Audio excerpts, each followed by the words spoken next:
De volta e ao vivo, super útil desta terça-feira, meu convidado, especialista em reprodução humana e assistida, Dr. Wilson Jacoldi. Boa tarde, doutor. Boa tarde, Gisele. Obrigada mais uma vez. Obrigado, eu. A gente continua com a nossa série, lembrando a nossa série Infertilidade, uma vez ao mês, para você que sofre com o problema, tem alguma dúvida sobre o problema, é só enviar para a gente. Doutor, explica para a gente, para que a gente possa entender melhor, o que é a infertilidade.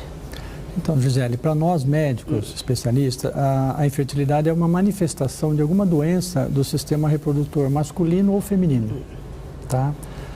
Quando o casal nos procura, um dos dois tem alguma doença que nós precisamos pesquisar.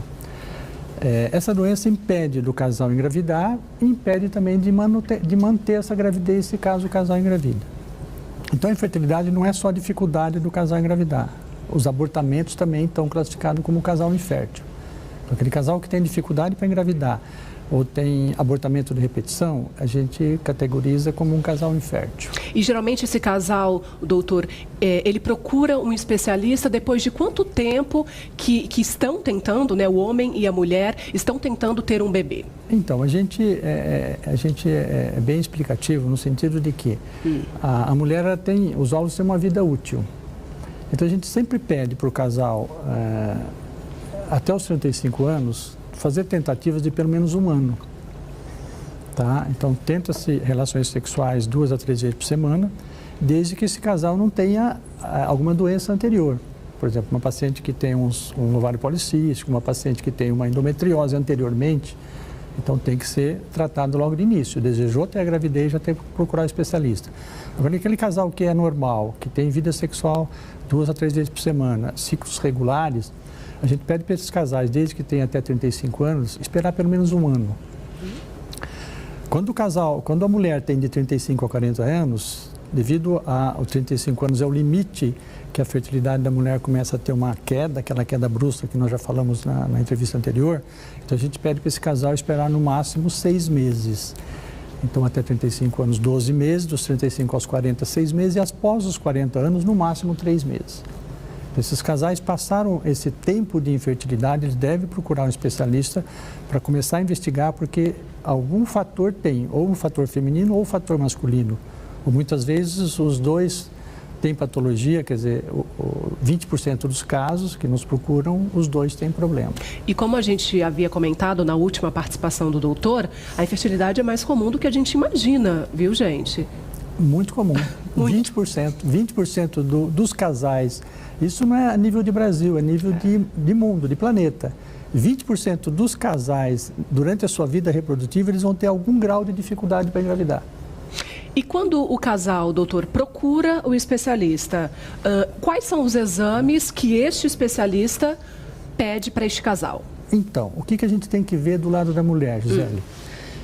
A gente tem que ver se a mulher está ovulando, se ela tem uma ovulação boa, uma ovulação correta, se o trajeto que o espermatozoide vai percorrer desde o colo do útero, né, mostrando aqui nessa figura, desde o colo do útero até a trompa, se esse trajeto está em ordem, se não tem nada que impeça desse espermatozoide chegar lá na trompa, que é o local onde vai ocorrer a fertilização.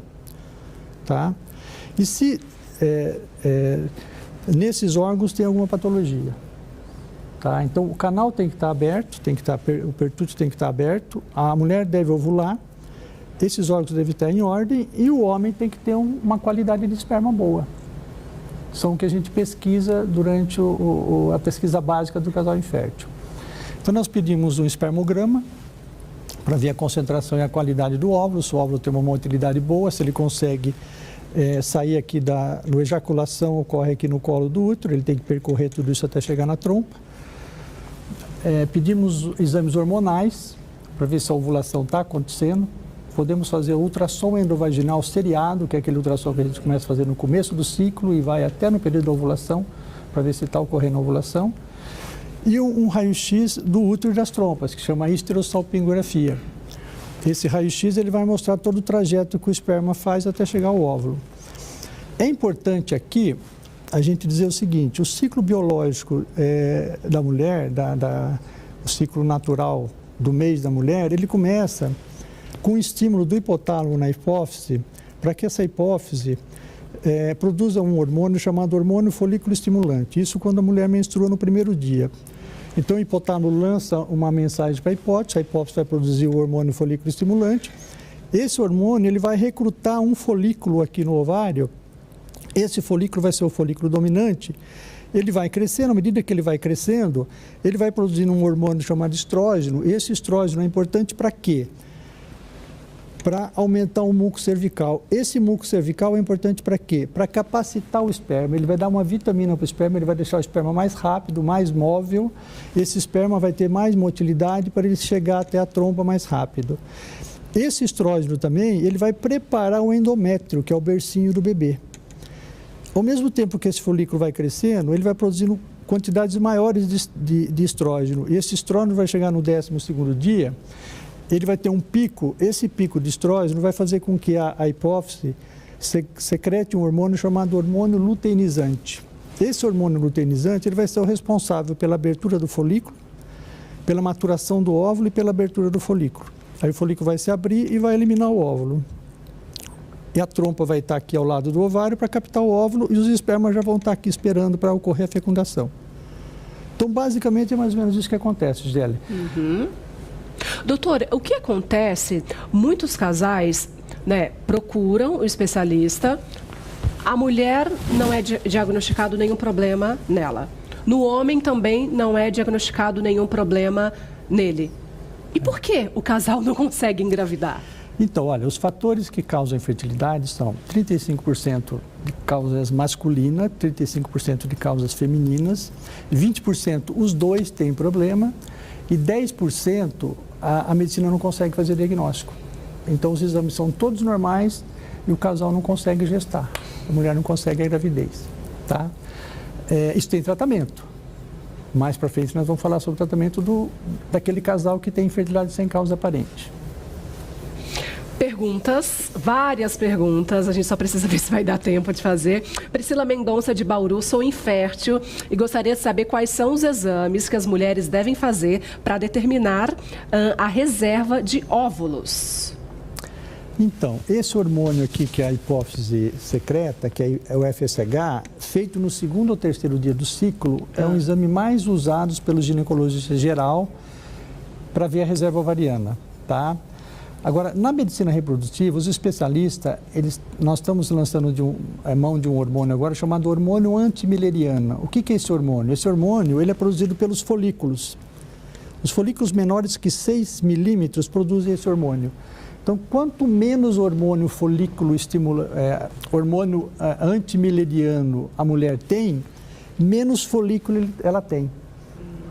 Então, esse exame é o exame assim, mais direto, mais real hoje, que nos dá a reserva ovariana da mulher, o hormônio antimileriano. Respondido a dúvida aí da Priscila. Mara Araújo, de Presidente Bernardes, quais os fatores de risco para a perda precoce da reserva ovariana? Então, olha, é importante quando a gente vai fazer a anamnese, a investigação do casal infértil, a gente perguntar para a família se tem casos de menopausa precoce na família, tá? Se essa paciente já passou por alguma doença autoimune, isso compromete a contagem dos folículos. Doença autoimune, falência ovular precoce na família, pacientes que já passaram por algum tratamento cirúrgico, ginecológico, endometriose, endometrioma de ovário, né? Doenças anteriores em relação ao ovário, cisto de ovário, essas doenças comprometem a reserva ovariana. Doutora Jacoldi, a Márcia Silva, de Presidente Prudente, quer saber quem já teve mioma no útero corre risco de não engravidar?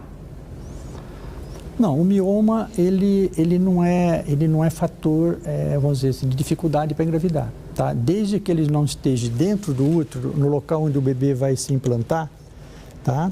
Não tem necessidade de ser retirado. Tá? A única localização que a gente retira o mioma é quando o mioma é submucoso, ele está lá no bercinho do bebê, ele está dentro do útero, né?